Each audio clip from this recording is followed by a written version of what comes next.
I can learn to live without as long as I think certain principles work in all facets. And the number one thing my father instilled in me when I was a little boy, he told me to work. Nothing in life is going to be given to you, and to work. And he told me something really interesting when I was a kid. I was only about 10 years old. And he says, don't expect anything from that government. And I'm going, okay. I didn't know who government was, but I said, okay, I won't take nothing from them.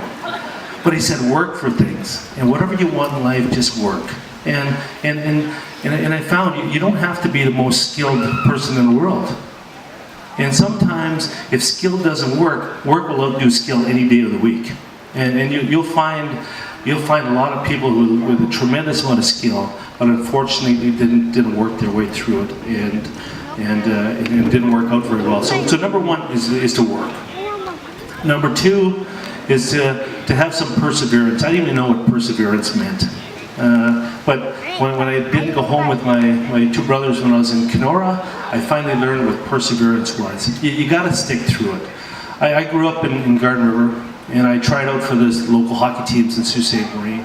And every year, I had the same result. I wasn't good enough. I couldn't make the team. So I never played house league, I never played AAA hockey. I never played AA hockey. I don't even think I played single A hockey. I played house league hockey my whole life.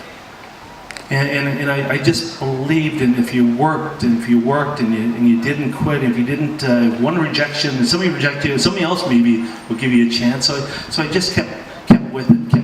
And eventually, when I was 23 years of age, I played my first game in the National Hockey League because I just refused to take no for an answer. And number three, what Rosie said. You know, we're a new generation now. We're new beginnings. Our new tool is education and knowledge. You know, Edward.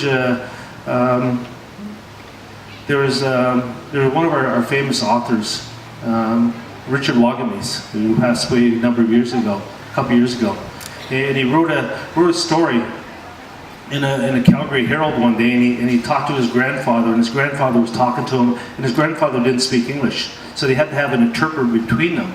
And he spoke to him, he said, Edward, when we were kids, we had to steal the white man's horses in order to be able to fight a fair fight with them. And we're known as horse thieves. But now, the new horse is education. We have to steal their education. We have to make sure our kids are educated so we can fight a good fight. And so knowledge is probably one of the most important things that we have. You know, because people always told me growing up that I couldn't do this, or I couldn't do that, or I wasn't good enough. And I don't believe in the word can't. I never did, and probably never will. I think there's certain times in life that we're unable to do certain things. That doesn't mean you can't. You just got to learn how to. And once you learn how to, it's amazing what happens. So if you work, you persevere, and you get knowledge. And my all-time favorite is belief. You got to believe.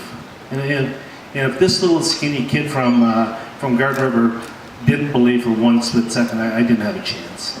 And so I believed. I can learn to live without